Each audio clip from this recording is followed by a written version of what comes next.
लालची दुकानदार, नकली सैनिटाइजर वाला।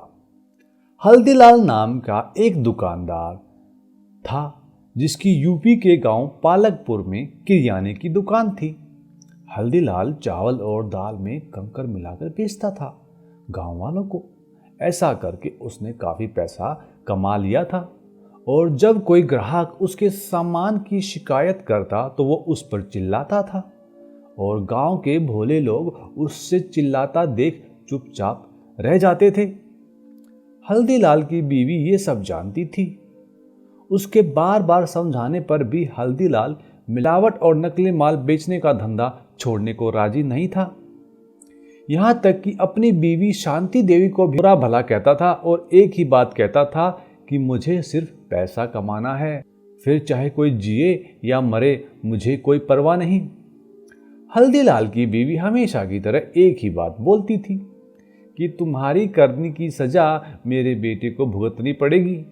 भगवान के लिए ईमानदारी से पैसा कमाओ।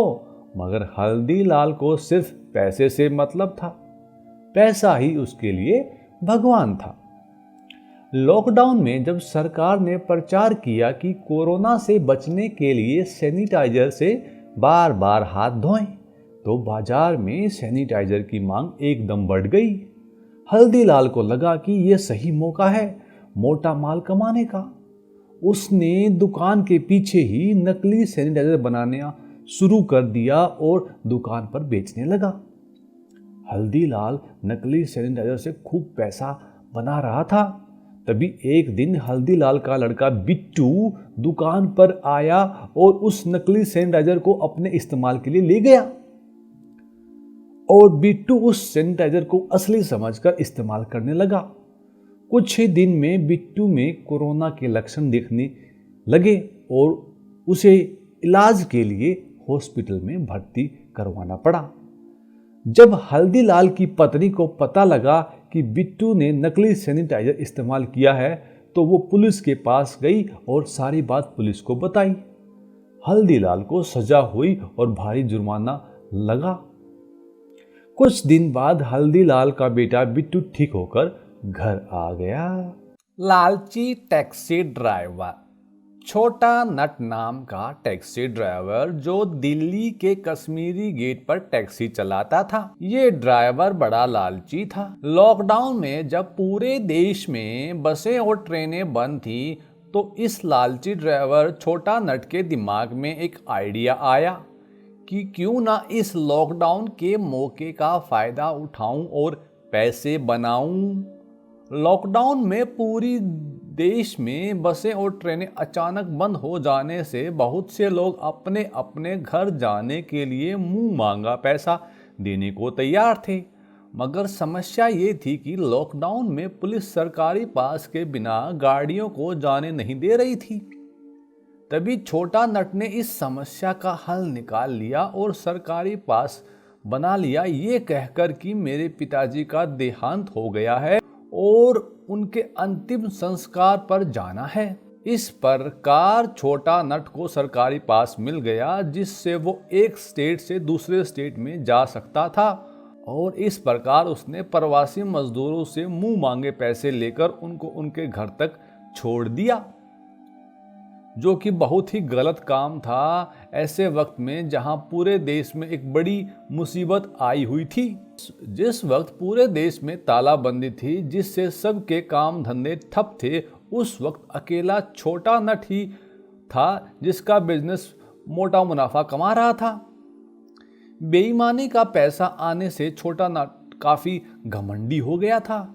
एक दिन छोटा नट दिल्ली से भोपाल अपने पैसेंजर को छोड़कर वापस दिल्ली आ रहा था। तभी रास्ते में उसे एक प्रवासी मजदूर मिला। छोटा नट ने अपनी टैक्सी ये सोचकर रोड पर रोक दी कि एक पैसे कमाने का मौका हाथ से क्यों जाने दूं।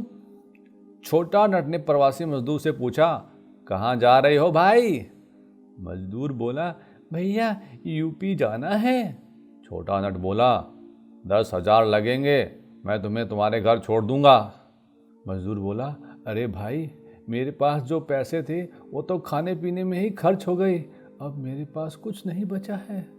तुम्हारा भला होगा अगर तुम मुझे कुछ देर अपनी गाड़ी में बिठा लो और रास्ते में जहाँ चाहो छोड़ देना। कुछ तो मेरी दूरी पैदल नहीं कटेगी, मेरे पैरों में दर्द हो गया है चलते चलते।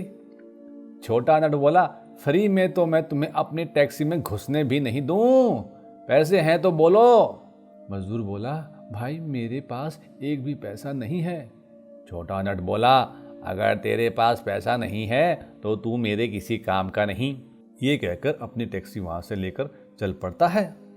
रास्ते में उसकी टैक्सी का टायर फटने से टैक्सी का बैलेंस बिगड़ जाता है और एक्सीडेंट से आधी टैक्सी रोड के एक तरफ और आधी टैक्सी खाई के एक तरफ अटक जाती है।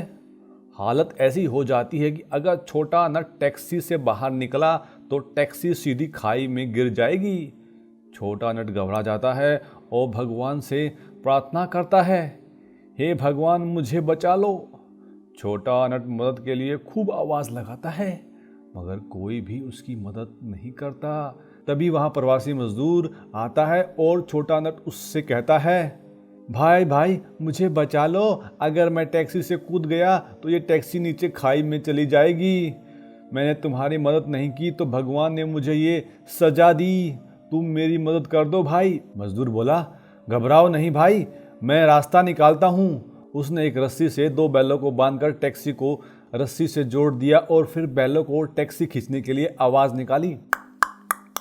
इस प्रकार टैक्सी रोड पर सही सलामत उतर आई और छोटा नट ने मजदूर का धन्यवाद किया और अपनी टैक्सी में बिठाकर घर तक बिना पैसे लिए छोड़ आया और कुछ पैसे भी देने लगा।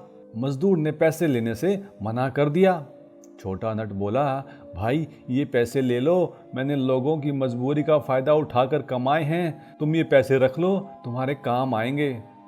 मजदूर बोला, ठीक है मैं पैसे ले लेता हूँ मगर एक वादा करो कि आगे से कभी किसी की मजबूरी का फ़ायदा नहीं उठाओगे। छोटा नट बोला, आज के बाद किसी की मजबूरी का फ़ायदा उठाकर पैसा नहीं कमाऊंगा, हमेशा गरीबों की मदद ही करूंगा।